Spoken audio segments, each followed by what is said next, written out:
400여 년 전 1620년 청교도인들이 신대륙에 도착했을 때 그들은 이미 반 이상이 죽었고요. 또 굉장히 환경도 열악했지만 그들은 먼저 예배당을 짓고 또 1년 정도가 지났을 때 추수한 것들 중에 가장 귀한 것을 하나님께 올려드리면서 이웃을 초청했습니다. 인디안을 초청했죠. 또 그들은 초청된 인디안들은 칠면조를 가져와서 그들이 함께 그 땅 가운데 어울리며 감사 예배와 축제를 즐겼습니다.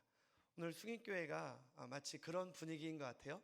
새로운 환경 가운데 이렇게 아름다운 열매를 또한 목장별로 올려드리고 또 이 바구니 채로 또한 소외된 이웃들에게 나눠주는 그러한 나눔과 섬김의 모습, 무엇보다도 오늘 청년 다음 세대들과 또한 러시아 팀들과 함께 우리가 함께 어우러지는 감사 축제를 갖게 됩니다. 2시에도 우리 많은 성도님들 함께 참여하는 분들은 물론이거니와 혹시 내가 이번 연습에 참여하지 못했더라도 잠깐 연습 같이 해도 충분하고요. 또 아니면 2시라도 꼭 오셔서 추수감사 주일에 정말 우리가 더욱더 감사하는 그러한 취지와 의미를 오늘의 예배와 또한 찬양 축제를 통해서 더욱더 크게 하기를 주님의 이름으로 축원합니다. 그렇게 될 때 우리 마음 가운데 더욱더 감사와 기쁨이 넘치는 것이고요. 내 여건과 환경, 상황 때문에 우리가 감사할 수 있는 것이 아니라 우리의 마음이 감사하기로 확정되었을 때, 마음을 먹었을 때 더욱더 감사하는 여건과 환경이 열리게 되는 줄 믿습니다. 여러분, 동굴 체험해 보셨습니까? 저는 단양팔경에 고수동굴을 가본 적이 있습니다. 처음에는 정유석이 너무나도 아름답게 또 석회동굴을 이루었고 또 굉장히 시원하고 처음 입구는 넓더라고요. 굉장히 좋은 마음으로 들어갔는데 한 1시간 정도의 코스인데 한 20분 지났을까? 그새 막 캄캄해지고 막 좁아지고 불편해지는 그러한 동굴을 빠져나오고 싶었습니다. 그런데 뒤로는 갈 수 없다고 그래요. 그래서 계속 또 불편한 그런 상황 가운데 허리를 굽혀 동굴을 나오고 난 이후에 내가 이제 동굴에 들어가나 봐라. 이 동굴이란 것은 그처럼 많이 어두운 곳이고 불편한 곳이고 그래서 더욱 두려운 곳입니다. 그러나 다윗과 같은 사람들에게 있어서 이 동굴은 그의 안전을 담보할 수 있는 피난처였던 것이죠. 사울을 피해 달아났던 이 도망자 신세로서의 다윗은 10년, 즉 20대의 긴 시간을 그는 동굴과 동굴을 옮겨 다니면서 그렇게 피해 다녔습니다. 사무엘상 22장과 24장에 이 다윗이 어떠한 동굴에 숨었는지 자세히 묘사되어 있는데요. 오늘 이 시편 142편이 바로 동굴에서 지은 시, 동굴에서 부른 노래라고 되어 있어요. 마스길이라고 되어 있는데 동굴에서 무언가를 깨닫고 다윗이 부른 노래죠. 마스길은 생각하다, 깨닫다라는 의미입니다. 과연 다윗이 동굴에서 무엇을 깨달았을까요? 먼저 다윗의 상황을 우리가 살펴볼 필요가 있습니다. 만일 그 동굴이 아둘람 동굴이라면 다윗의 망명 초기였어요. 도망자 신세가 된 것은 자기의 장인 어른이자 왕이었던 사울이 이렇게 비파를 켜면서 다윗이 악신 들린 사울을 위해서 이렇게 악기를 하고 있는데 연주하고 있는데 창을 던져버리죠. 그때부터 다윗은 이 왕과 함께 있다가는 내가 살아남지 못하겠구나 라고 생각하면서 그때부터 도망자 신세가 되었습니다. 갈 곳이 없어서 심지어는 블레셋 적군 아닙니까? 블레셋의 아기스 왕에게 망명을 하기도 하였고요. 그러나 블레셋 사람들조차도 다윗이 누군지 다 알았습니다. 골리앗을 죽인 장수였고 또는 사울은 천천히라면 다윗은 만만이다라는 그러한 이스라엘의 영웅인 것을 이 아기스 왕한테 참모들이 다 일러 바쳤어요. 그러니까 이 다윗이 갑자기 침을 흘리면서 미친 척 하기도 하고 겨우 이 블레셋 땅을 또한 벗어나서 그가 그 이후부터 다닌 것이 바로 동굴이었습니다. 야둘람 동굴에서 그와 함께 400여 명의 원통하고 환난당한 자들이 모이게 되었죠. 그렇다고 하지만 다윗의 심정은 얼마나 고단했겠습니까? 자기 목숨 한 명 부지하기도 힘든데 자기를 믿고 이제 사랑하는 가족들뿐만 아니라 공동체까지 이루게 되었기 때문에 그의 마음은 얼마나 불안하고 절박했겠습니까? 만일 이 시편 142편을 쓴 이 배경이 엔게디 동굴이라면, 사무엘상 24장의 엔게디 동굴이라면 그것은 사울의 망명생활 말기입니다. 얼마나 지쳐 있겠습니까? 그래도 사울왕은 아직 포기하지 않았습니다. 3,000명의 군사들을 이끌고 이제 더 이상 숨을 곳이 없도록 이잡듯이 샅샅이 뒤지는 그런 상황 가운데 다윗이 또한 얼마나 마음이 초조하고 절박했겠습니까? 아둘람 동굴이건 또는 엔게디 동굴이건 지금 다윗의 상황은 별반 다를 바가 없습니다.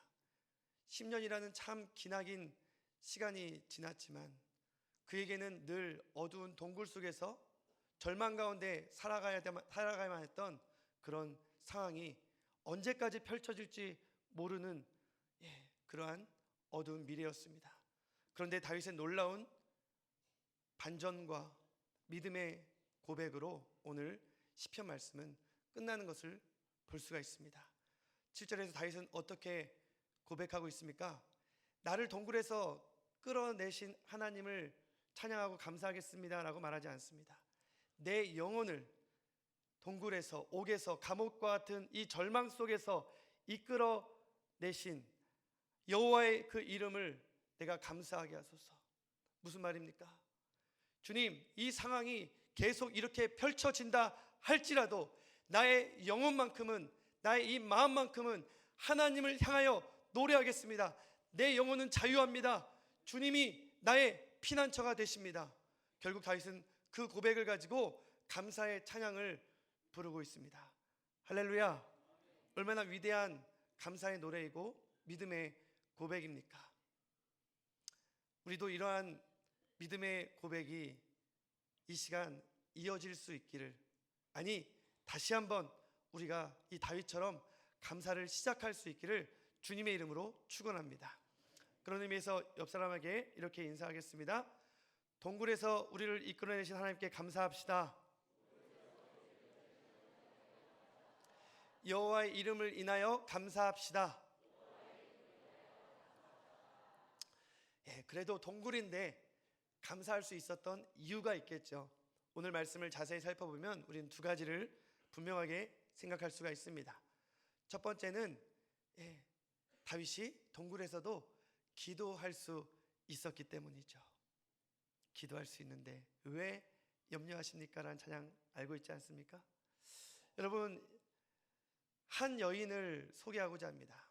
제가 너무나도 존경하고 또 본받고 싶은 여인입니다. 우리나라 유관순 여사는 아닙니다. 그것에 맞먹는 코리텐붐 여인.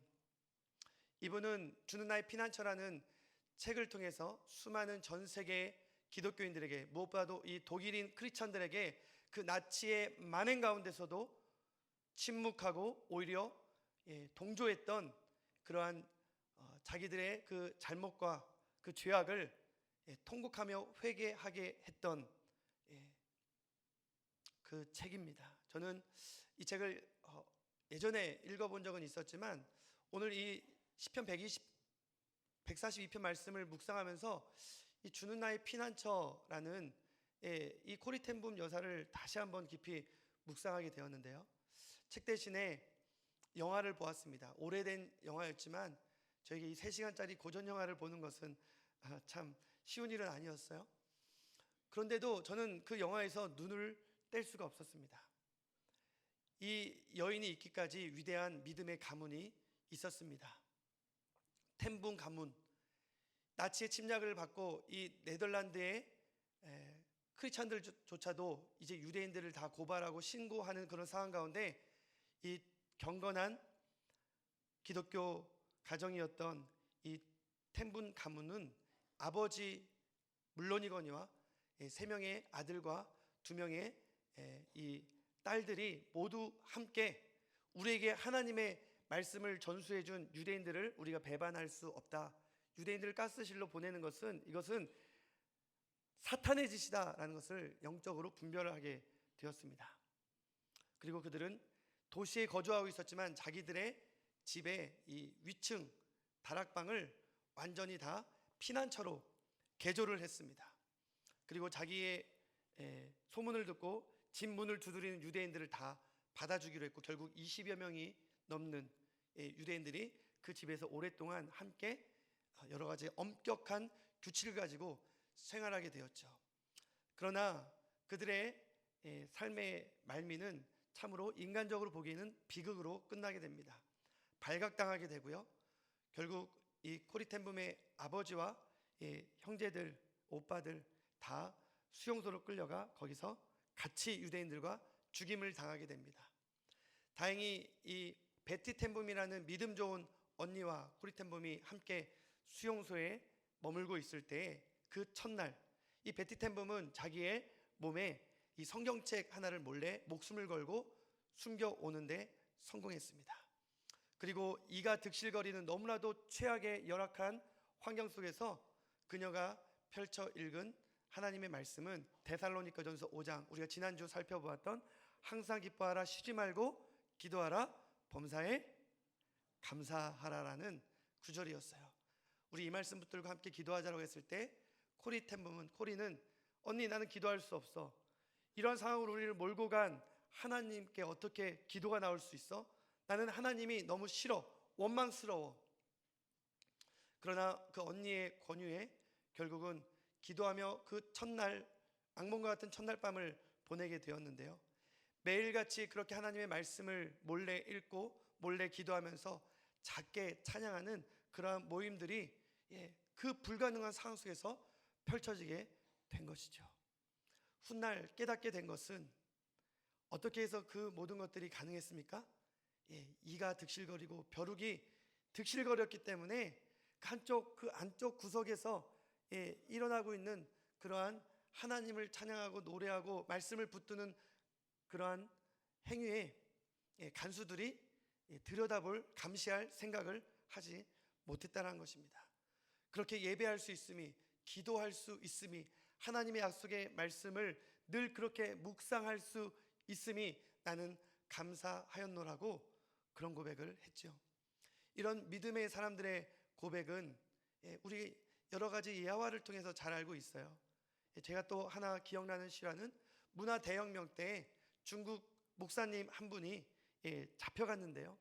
가장 죄질이 안 좋았기 때문에 인분을 치우는, 냄새가 너무나도 멀리까지 나기 때문에 혼자 인분을 치워야 되는 그러한 시간을 보냈습니다. 그런데 그는 나중에 건강한 몸으로, 건강한 영혼은 말할 것도 없고요, 석방되어서 간증하기를, 인분을 치우는 그곳에 있었기 때문에 내가 하나님의 말씀을 암송할 수 있었고 하나님 앞에 소리 내어 기도할 수 있었고 심지어 하나님을 찬양할 수 있었노라고, 내 영혼이 그렇게 잘 되니까 내가 이렇게 강건하게 석방될 수 있었노라고 그러한 자기의 이야기를 들려주었던 기억이 납니다. 다윗도, 코리텐붐, 또 중국인 목사님, 이러한 동굴과 같은 절망의 상황 속에 처해 있을 때 여러분들은 어떻게 하십니까? 오늘 다윗은 이 시를 써 내려갈 때는 자기의 그러한 절망적인 상황 속에서 하나님 앞에 소리내어 부르짖고 간구한다는 것을 말해주고 있습니다. 여호와께 소리내어 부르짖으며 내가 여호와께 소리내어 간구한다라고 말이죠. 심지어는 자기의 그 원통함을 토로한다고, 쏟아내고 토해낸다고 말하고 있습니다. 그 근심, 우한, 걱정, 염려, 이 모든 것들을 하나님께 풀어낸다는 것이죠. 그 내용이 무엇입니까? 3절과 4절에 있어요. 상황이 동굴이기 때문에 얼마나 불편하겠습니까? 그 좁은 공간에서 가족들과 함께 또 사랑하는 그 공동체와 함께 거하지만 얼마나 많은 갈등들이 있겠습니까? 용변 보는 거 하나만 하더라도 우리가 생각하기 싫을 만큼 끔찍한 상황들이 그곳에서 펼쳐져 있지 않겠습니까? 무엇보다도 언제 급습할지 모르는 이 사울의 군대로 인한 그 두려움이 얼마나 컸겠습니까? 그때 다윗은 이렇게 자기의 그 처한 상황을 솔직하게 하나님께 아뢰는 것을 볼 수가 있습니다. 어떠한 상황입니까? 하나님, 저 너무 속상해요. 내 영혼이 상하는 것 주님 아시죠? 내 길 아시죠?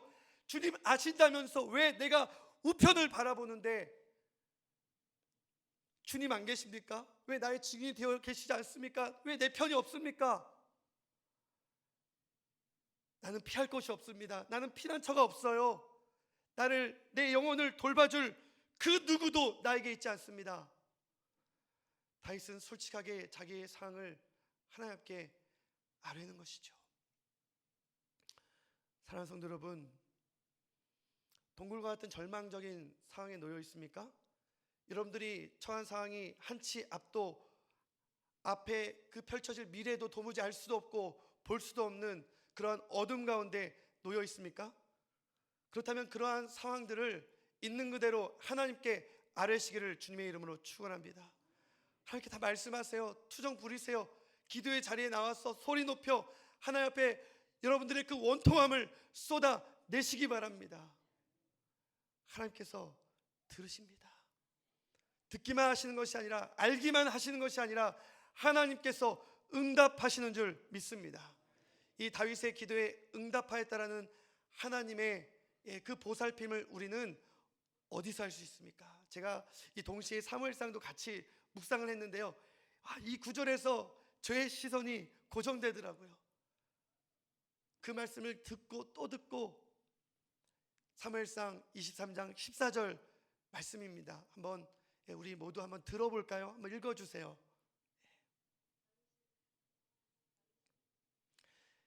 하드웨어는 됐지만 소프트웨어가 아직 그걸 기술을 익히지 못해서 방송사고가 좀 종종 나더라도 이해해 주시기 바랍니다. 광야에 요새도 있었고 또 광야 산불에도 머물렀으므로 사울이 매일 찾되 하나님이 그를 그의 손에 넘기지 아니하시니라. 이건 마이크가 좋아서 목소리가 좋은 게 아니라요, 본래 목소리가 좋으십니다. 또 오늘 이 말씀이 얼마나 우리에게 위로가 됩니까? 사울이 정말 이잡듯이 샅샅이 뒤졌지만, 그러나 누가 숨기셨어요? 하나님께서 숨기시니까 사울이 못 찾는 거예요. 다윗은 나 피할 곳이 없어요. 이제 여기까지 발각되면 저는 이제 저뿐만 아니라 모두 다 죽습니다. 하나님 어떡하실래요? 이렇게 상황을 아뢰니까, 부르짖어 기도하니까 하나님께서 그를 숨겨주시고 하나님께서 다윗의 피난처가 되어주신 줄 믿습니다. 그래서 다윗이 이 마지막에는 결국 여호와의 그 이름을 감사할 수 있었던 그 두 번째 이유가 하나님께서 다윗의 피난처, 아니 우리의 피난처가 되기 때문이죠. 다윗은 이제 기도하면서 내가 이렇게 동굴에서 하나님만 의지하고 기도하며 나의 모든 상황들을 하나님 앞에 진술했는데, 이 모든 길을 아시는 하나님, 나의 기도를 들으시는 하나님, 주님이 응답하시는구나. 하나님을 더욱더 신뢰하기로 마음을 확정했습니다. 모든 상황 속에서, 어떤 상황 속에서도 내 영혼이 확정하였사오니 내가 이제 주님의 이름을 노래하겠습니다. 비파와 수금아 깰지어다. 내가 이제 절망 가운데 잠 못 이루는 그 밤을 맞이하는 것이 아니라 내가 새벽도 하나님의 그 이름을 찬양하고 하나님의 그 이름을 높이면서 새벽을 깨우리로다 라는 이 시편 57편의 말씀은, 이 150편의 수많은 시들 가운데 57편과 이 142편은 다윗이 가장 절망 가운데 있었던 동굴에서 쓴 시입니다. 그러나 가장 주옥과 같은 시, 특별히 시편 57편에는 오늘 우리가 부른 찬양의 가사처럼 내 마음이 확정되고 내 마음이 확정되었사오니, 내 마음을 고쳐 먹었다라는 것이죠. 그러면서 이제는 내가 하나님을 노래하겠습니다, 하나님을 찬양하겠습니다 라고 이제 결단하게 되는 것입니다. 내 마음을 이제 늘 어두운 그런 그 골짜기로 내려가듯이 이 동굴의 깊은 속만을 바라보면서 더욱더 움츠리고 숨어 들어갔을 때에는 희망이 보이지 않았지만, 이제는 내가 저 동굴 밖에 그 빛을 바라보면서 주님이 나의 빛이요 나의 희망이시요 나의 피난처입니다, 내 마음이 확정되고 확정되었사오니 나는 이제 주님을 노래하겠습니다라고 그렇게 간구하고 노래했을 때 다윗의 모든 상황도 하나님께서 바꾸어 주시는 줄 믿습니다. 상황이 변하지 않아도 모든 상황 속에서 그 마음을 확정하여 하나님 앞에 감사하고 기뻐하고 또 우리가 하나님을 찬양하는 것이 가장 중요하다는 것이죠. 그렇게 될 때에 오히려 다윗을 죽이려는 그 핍박자 다윗의 원수가 어디로 들어옵니까? 동굴로 들어와요. 동굴에서 사울을 죽일 수 있었어요. 그가 볼일을 보는 중이던 잠을 자는 중이던 여하튼 성공적으로 사울의 옷을 일부를 베어서 나중에 사울에게 그것을 보여주었을 때 다윗은 지금 승리를 노래하고 있는 것이죠. 자기를 그렇게 괴롭히던, 자기를 죽이려고 하는 그 사울을 다윗이 해치지 않았던 이유는 무엇이었을까요? 다윗은 저 동굴 밖에 그 찬란한 태양을 보면서, 그 빛을 보면서, 밤의 별을 보면서, 달을 보면서 하나님께서 저 하늘 위에 높이 들리시며 주님의 그 영광은 이 이스라엘뿐만 아니라 온 세계 위에 높아지기를 원합니다라고 11절에서 노래하게 되었던 것입니다. 할렐루야. 다윗의 하나님일 뿐만 아니라 이스라엘의 하나님일 뿐만 아니라 온 열방의 하나님, 하늘 높이 들려 높임과 영광을 받으실 그 하나님을 언제 보았다라고요? 언제 노래했다라고요? 시편 57편 동굴에 있을 때, 절망 가운데 가장 깊은 어둠 속에 있을 때 그는 하나님의 영광이 온 세계 위에 높아지는 것을 보았습니다. 우리는 그러한 영안의 눈을 뜨는 것이 중요합니다. 빛 대신 예수 그리스도, 우리 피난처 대신 하나님께서 날개의 그 그늘 아래 우리를 보호하시고 우리를 가장 안전하게 지켜주시는 그 영안의 눈을, 여러분들이 처한 곳이 동굴이라 할지라도, 우리가 보이는 곳이 어둠이라 할지라도 그곳에서 하나님을 신뢰하며 하나님을 노래하고 하나님 앞에 감사하는 우리 사랑하는 성도님들 되기를 주님의 이름으로 간절히 축원합니다. 제가 이렇게 강단에 올라오기 전에 너무 비장한 표정 짓지 말아야지, 표정 관리 잘해야지 생각을 하고 이렇게 좀 많이 웃으려고 하는데 아주 부담이 너무 큽니다. 여러분도 부담되시죠? 그냥 너무 부담되면요 화면 보지 마시고 자연스럽게 그냥 저를 봐주시면 감사하겠습니다. 전 너무 행복합니다. 너무 기뻐요. 작년 1년 동안 저는 어두운 동굴 안에서 살았습니다. 너무 어두웠고요, 점점 깊어갔고요, 외로웠고요, 사람들 만나기가 싫었어요. 목사인데도 그냥 위선과 거짓으로 강단에서 말씀을 전할 뿐이었죠. 기도가 터져나오지 않았습니다. 하나님, 저에게 왜 이러시는 거예요? 1년이라는 시간 동안 상황은 점점 안 좋아져 갈 때 가장 괴로웠던 것은 기도가 나오지 않는 거예요. 그때 성도들과 함께 기도하면 그래도 책임감에서라도 기도하겠지. 저는 위선과 가식으로 가득 차 있었기 때문에 무언가 함께 기도하는 그 자리에서는 저도 기도할 수 있을 것 같았어요. 그래서 많은 사람들에게 권면받았던 다니엘 기도회를 시작했습니다. 몇 명이 오더라도 내가 먼저 은혜 받자. 그리고 하루가 지나고 이틀이 지나고 열흘이 지나고 17일이 지나고 너무나도 많은 성도들이 더 소문을 내면서 많이 모여들고 은혜를 받게 되었습니다. 무엇보다도 누가 은혜를 받았겠습니까? 제가 가장 은혜를 받았어요.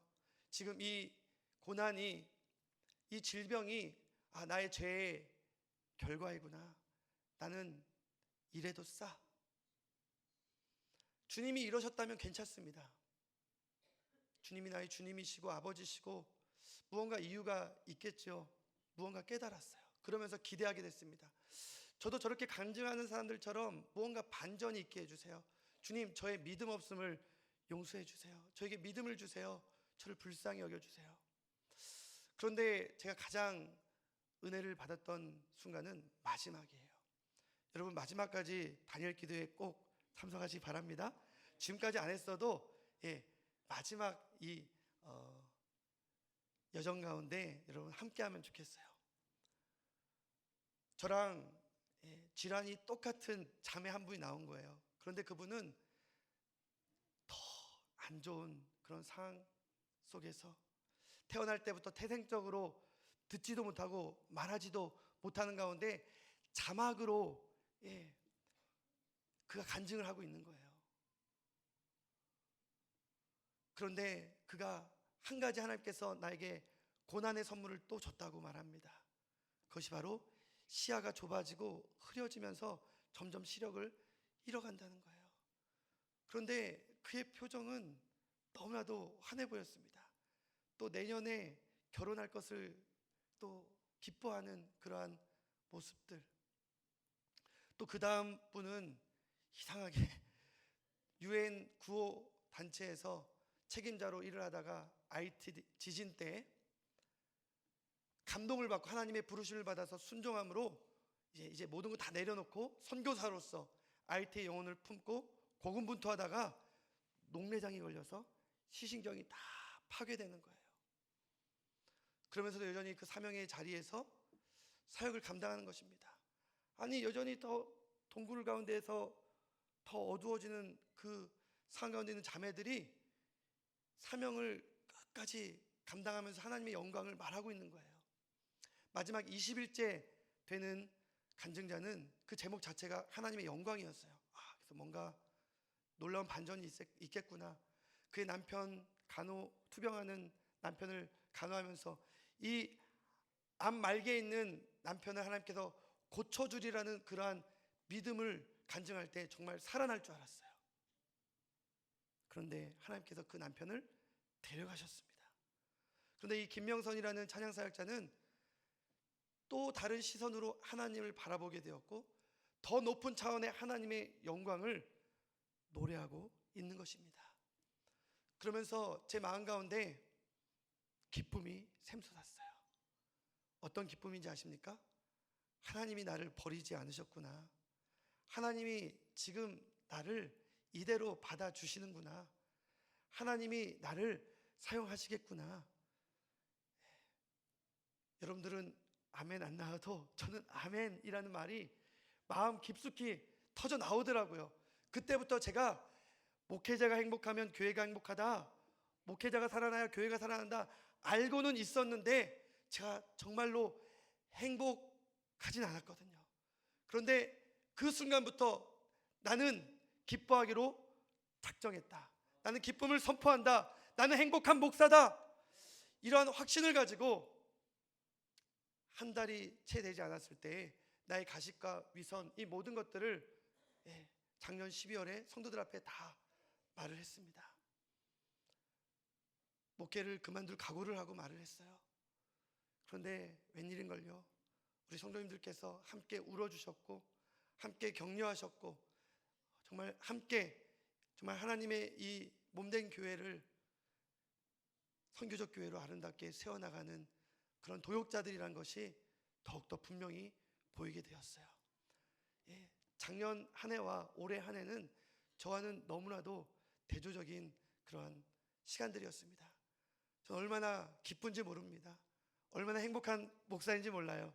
그래서 다니엘 기도에 누구보다도 그러한 기대를 가지고 주의 보좌로 나아갑니다. 주의 얼굴을 바라봅니다. 찬양을 시작하는데 막 눈물이 쏟아지는 거예요. 그런데 한편으로는 또 인간적인 그 답답함에 하나님, 왜 작년에도 보였던 왜 저 자막이 안 보이는 겁니까? 왜 저 얼굴이 안 보이는 거예요? 도대체 이 중심에 이 어두운 이건 뭡니까? 하나님, 너무 답답해요. 제발 이 다니엘 기도회 끝나기 전에 하나님, 저도 같이 정말 저 가사를 보면서 찬양하게 하시고 좀 표정 보면서 은혜 받기를 원합니다. 하나님 앞에 정말 통곡이 나오더라고요. 하나님은 선하십니다. 하나님은 좋으십니다. 다니엘 기도가 끝나지도 않았는데 자막이 보이는 거예요. 아멘. 예. 이 크고 선명한 영상을 설치한 이후부터 자막이 보입니다. 아멘. 예. 여러분, 의학적인 어떤 기적만 기적이 아니에요. 하나님께서 정말 더 나은 상황들로 바꾸어 주시고, 아니 상황이 바뀌지 않고 오히려 더 암울해진다 할지라도 내 마음에 기쁨을 주셨다라면, 내가 기도하는 가운데 하나님이 나와 함께 하심을 그 성령의 세밀한 음성을 통해서 들려주신다라면 그것이 기적이 아니고 무엇이겠습니까?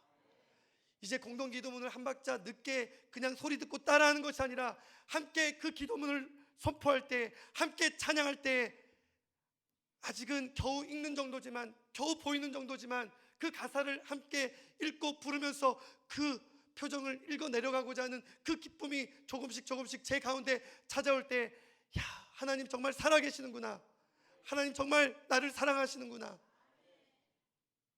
간증의 주인공이 된 것이고요. 저는 저의 영적인 기념비를 이제 분명히 세웠다라고 말씀드릴 수가 있는 거예요. 저는 여러분들에게도, 물론 우리 수익교회 은혜의 기념비, 영적인 기념비는 이번 미디어 성벽을 쌓은 겁니다. 그러나 여러분 모두 각자 개인적으로 하나님께서 주시는 놀라운 기념비를 쌓을 수 있는 은총의 시간이 되기를 주님의 이름으로 축원합니다. 올해가 가기 전에 마음을 다시 확정하십시오. 내가 기뻐하기로, 감사하기로 하나님께 영광 올려드리고, 하나님의 그 이름은 모든 열방 가운데 높아지기를 그렇게 선포하시고 찬양하시기를 바랍니다. 마지막 코리텐붐의 그 영상의 모습은 이렇게 끝납니다. 80대 노인이 나타나면서 가장 깊은 절망의 동굴이라 할지라도 예수님이 우리와 함께 하신다면 그것은 피난처입니다. 주님이 나의 피난처입니다. 여러분, 그 영상 보시고 난 이후에 우리 함께 세례식 거행하도록 하겠습니다.